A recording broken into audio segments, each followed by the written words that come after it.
안녕하세요. 삼성자산운용 이희건입니다. 이민년 새해가 밝았습니다. 2022년에 포문을 열 1월의 채권 전망을 알아보기에 앞서 12월 리뷰부터 만나볼까요? 전 세계의 이목이 집중되었던 12월 FOMC에서는 기준금리 인상을 가속화하고 테이퍼링 종료 시점도 6월에서 3월로 앞당길 수 있다는 전망이 나왔는데요. 그 영향으로 2년물 금리가 0.2%포인트 넘게 상승했습니다. 반면 10년물 금리, 30년물 금리는 오미크론과 관련한 불확실성이 지속되고 경기 회복에 대한 기대가 혼재하며 등락했습니다. 지난 델타 변이 때와는 달리 이번 오미크론 확산 국면에서는 신규 확진자 수와 사망자 수 사이에 괴리가 있었는데요. 바로 빠르게 신규 확진자 수가 늘어나는 데 반해 사망자 수는 크게 늘어나지 않고 있다는 점입니다. 금리나 주가는 오미크론의 전염성보다는 낮은 사망률을 반영하고 있다고 보고 사망자 수가 눈에 띄게 늘어나지 않는 이상은 변이 바이러스가 금리에 미칠 영향은 크지 않을 것으로 전망합니다. 이로써 현재 채권 시장에서 가장 중요한 이슈는 연준의 통화 정책과 물가라는 사실 기억해두세요.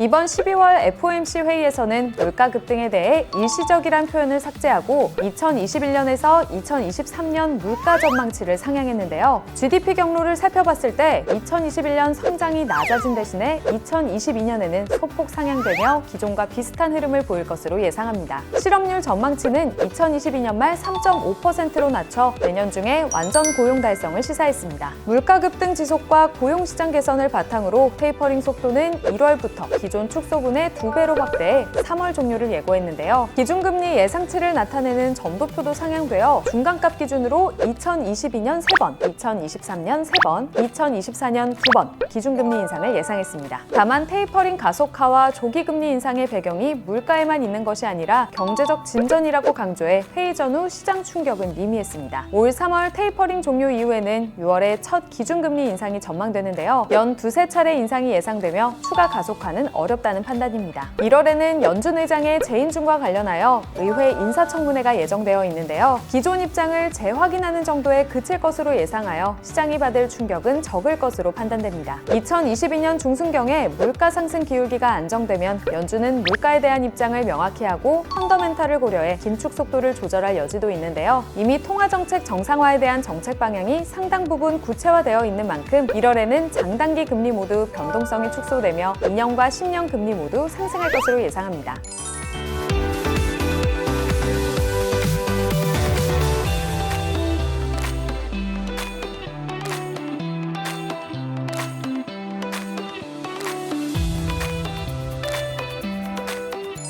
지금까지 1월 채권 시장 전망에 대해 알아봤는데요. 그럼 구독과 좋아요, 알림 설정 눌러주시고 우리는 다음 달에 또 만나요.